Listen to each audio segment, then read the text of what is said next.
안녕하십니까. 이재호 TV 와이런입니다. 조국 사건이 점점 더 심각한 국면으로 접어들고 있습니다. 제가 심각한 국면이라고 하는 것은 여권이 조국을 비호하기 위해서 윤석열 검찰을 공격하는 것이 도를 넘었습니다.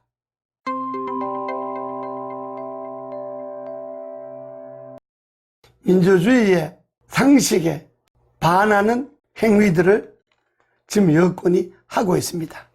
윤석열 검찰이 조국에 대한 고소고발 사건을 수사하기 위해서 전격적으로 전방위 압수수색을 했습니다. 압수수색 다음에는 피의자 소환입니다. 이거는 지금까지 드러난 행위만 해도 조국은 살아남기 어렵습니다. 이렇게 되자 여권이 총동원해서 이성을 잃고 있습니다. 여권이 윤석열 검찰에 대한 공격은 민주주의의 근간을 흔들고 있습니다. 그 중에 여당의 대표인 이해찬 대표는 여당과 상의하지 않고 압수수색했다고 이것을 나라를 어지럽히는 행위라고 합니다. 압수수색한 검찰을 적폐로 몰고 있습니다.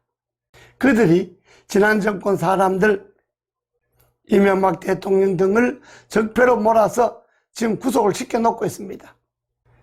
그 지난 정권의 사람들을 적폐로 구속시킨 사람도 윤석열 검찰팀입니다. 그 윤석열 검찰팀이 문재인 대통령의 말대로 살아있는 권력에도 엄정하게 잣대를 들이대고 있습니다. 그러니까 이해찬 대표는 자기네들 세력에게 칼을 들이대는 것은 용납하지 않겠다는 겁니다.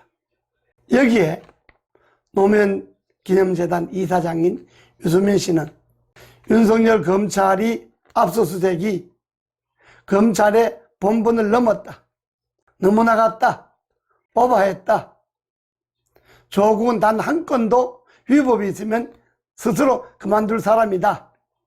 유시민 씨가 이렇게 말할 수 있겠습니까? 아주 윤석열 검찰을 초강력 비난하고 나섰습니다. 이 두 사람은 여권 사람들이니까, 문재인 사람들이니까 그럴 수 있다고 봅시다. 그러나 정의당 심상정 대표가 윤석열 검찰은 응분의 대가를 치러야 할 것이다. 이제 완전 협박입니다. 공갈 협박입니다. 이건 이해찬과 유시민보다가 한 발 더 나갔습니다.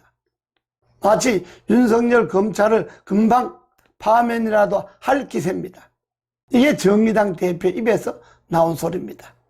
여기에 민주당의 원내대표인 이인영 씨도 윤석열 검찰이 조국에 대한 압수수색은 그냥 두고 볼 수 없는 일이다 라고 검찰을 협박하고 압박하기 시작했습니다. 시청자 여러분, 이들이 이런 태도가 옳은 겁니까? 윤석열 검찰이 법의 잣대로 살아있는 권력에도 좌고우면하지 않겠다. 이거는 문재인 대통령이 윤석열 검찰에게 당부한 말입니다. 그런데 자기네들의 권력이 무너지기 시작하니까 이렇게 언제는 윤석열 검찰이 전 정권에 대한 적폐 수사를 할 때는 환호작약하면서 박수치던 사람들 아닙니까? 전 정권의 적폐 수사하듯 하면 조국은 12번도 더 구속되어야 합니다. 그런데 지금 여권이 정의당까지 가세해서 윤석열 검찰을 공격하고 협박하고 압박하는 것은 이 사람들 민주주의 하지 않겠다는 사람들입니다. 그들의 권력이 천년만년 갈 거라고 생각을 합니다. 여권이 더 이상 윤석열 검찰을 공격해서는 안 됩니다. 또한 윤석열 검찰도 여권이 공격에 기가 죽어서 꼬리를 내린다면 그야말로 윤석열 검찰이 존재 이유가 없습니다. 그들은 지난 정권은 적폐청산이란 이름으로 무자비하게 잡아가 놓고 현 권력은 눈에 띄게 적폐가 드러났는 대로 검찰이 수사란 명목으로 봐준다면 검찰의 존재 이유가 없습니다. 그렇다면 그 다음에 국민의 저항은 바로 문재인 정권에 향할 것입니다.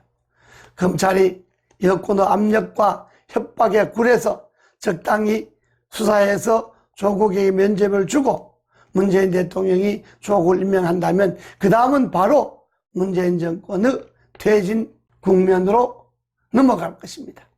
조국 하나 살리려다가 정권의 퇴진 기로에 서게 됩니다.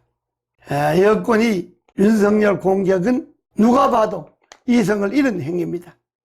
윤석열 검찰은 정치검찰의 오명을 더 이상 덮어쓰지 않으려면 살아있는 권력에 충성하고 경찰의 사냥개라고 하는 소리를 듣지 않으려면 좌고우면 하지 말고 법 앞에는 살아있는 권력도 평등하다는 것을 보여줘야 합니다. 여권이 특히 이해찬, 유시민, 이인영, 심상정 등이 총력을 다해서 윤석열 검찰을 흔드는 것은 이 나라 민주주의를 흔드는 거라고 하는 것을 다시 한번 말씀드립니다. 감사합니다.